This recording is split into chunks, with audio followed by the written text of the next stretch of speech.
Hello everyone, आप सभी का स्वागत है आपके अपने चैनल टैट वॉरियर्स में। फ्रेंड्स, कैसे हो आप सभी? आई होप आप सभी बहुत अच्छे होंगे और पूरा मन लगाकर अपने एग्जाम्स की तैयारी कर रहे होंगे। फ्रेंड्स, हम अपने आज की वीडियो में जो टॉपिक लाए हैं वो टॉपिक है पौधों की संरचना यानी structure of a plant. Friends, ये तो आप सभी जानते हो कि पूरे विश्व में न जाने कितने प्रकार के पौधे पाए जाते हैं। उनमें अलग अलग प्रकार के फूल होते हैं, अलग अलग प्रकार के फल होते हैं। लेकिन फ्रेंड्स, ये बात यहाँ ध्यान देने वाली है कि उन सभी प्लांट्स में कुछ बातें ऐसी हैं जो कॉमन होती हैं, जिनके आधार पर हम किसी भी पौधे को एक स्ट्रक्चर में दे सकते हैं, उसको भाग में बांट सकते हैं। फ्रेंड्स, वो पार्ट्स क्या होते हैं, उन किन भागों में हम उन्हें बांट सकते हैं, इसी आधार पर हमने आज की वीडियो को बनाया है। तो फ्रेंड्स, ज़्यादा समय ना लेते हुए हम अपने आज की इस वीडियो को शुरू करते हैं। उससे पहले यदि आप अभी हमारे चैनल पर न्यू हैं और आपने अभी तक हमारे चैनल को सब्सक्राइब नहीं किया है तो प्लीज़ फ्रेंड्स हमारे चैनल को सब्सक्राइब करें और आपके सुझाव हमें कमेंट करके ज़रूर बताएं। साथ ही फ्रेंड्स, हमने करंट अफेयर्स के लिए भी शॉर्ट्स बनाना शुरू किया है, जिन्हें आप देखें और आपके सुझाव हमें कमेंट करके ज़रूर बताएं। तो चलिए फ्रेंड्स, आज की वीडियो शुरू करते हैं। पौधों की संरचना।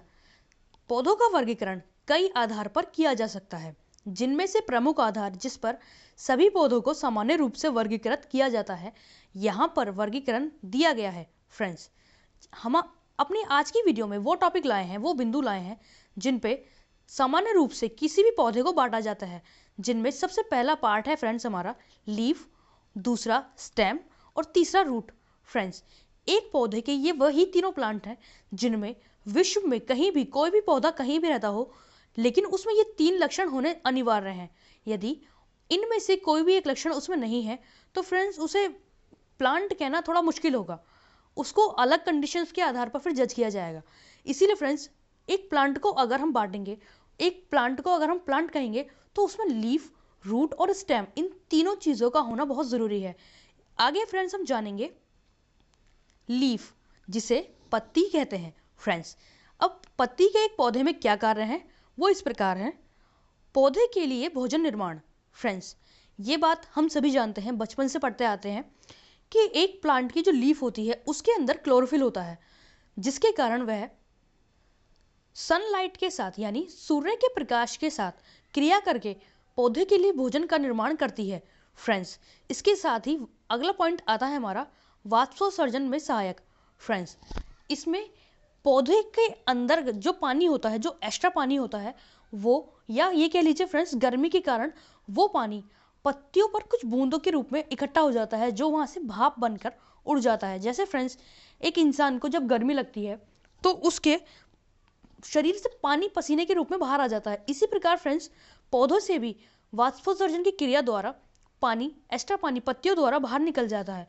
अगला पॉइंट आता है फ्रेंड्स इसमें हमारा श्वसन में सहायक।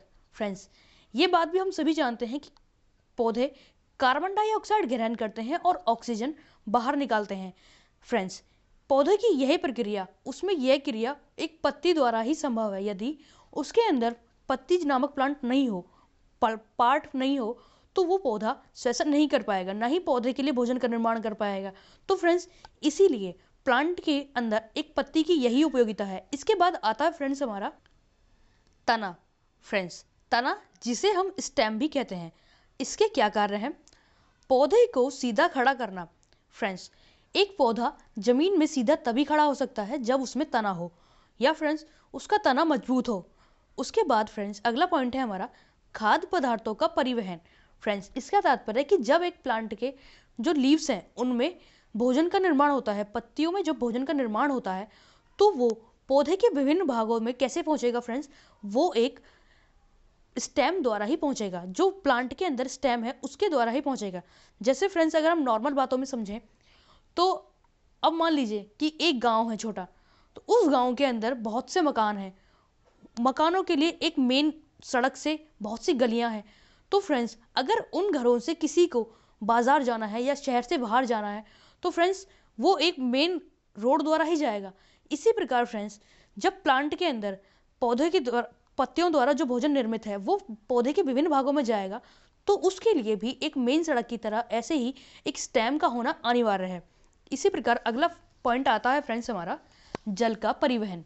फ्रेंड्स, जड़ों द्वारा जो जल का अवशोषण होता है उसे पौधे के विभिन्न भागों में भी तने द्वारा ही पहुंचाया जाता है।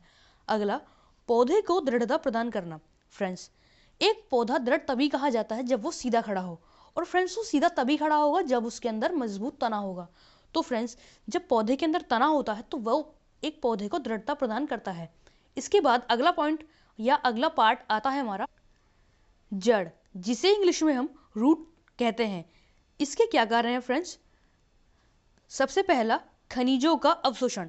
फ्रेंड्स, ये बात तो हम सभी जानते हैं कि धरती के अंदर न जाने कितने प्रकार के खनिज लवण उपस्थित होते हैं, और उनमें से किन खनिज लवणों की आवश्यकता एक पौधे को पड़ती है, उन सभी खनिज पदार्थों का अवशोषण करके जड़ पौधे के विभिन्न भागों तक उन्हें पहुंचाती है, उन्हें अंदर सोख लेती है, उनका अवशोषण कर देती है। इसके बाद जल का अवशोषण। फ्रेंड्स, एक प्लांट के लिए, सभी के लिए फ्रेंड्स, जल की बहुत आवश्यकता होती है, बहुत इंपॉर्टेंट पार्ट होता है फ्रेंड्स। किसी भी जीवन में सरवाइव करने के लिए अगर जल ना हो तो कोई भी जिंदा नहीं रह पाएगा। तो पानी का अवशोषण करके वो उसे पौधे के विभिन्न भागों में तने की सहायता से पहुंचा देती है। इसी प्रकार अगला और लास्ट पॉइंट है फ्रेंड्स हमारा, पौधों को जमीन से बांध कर रखना।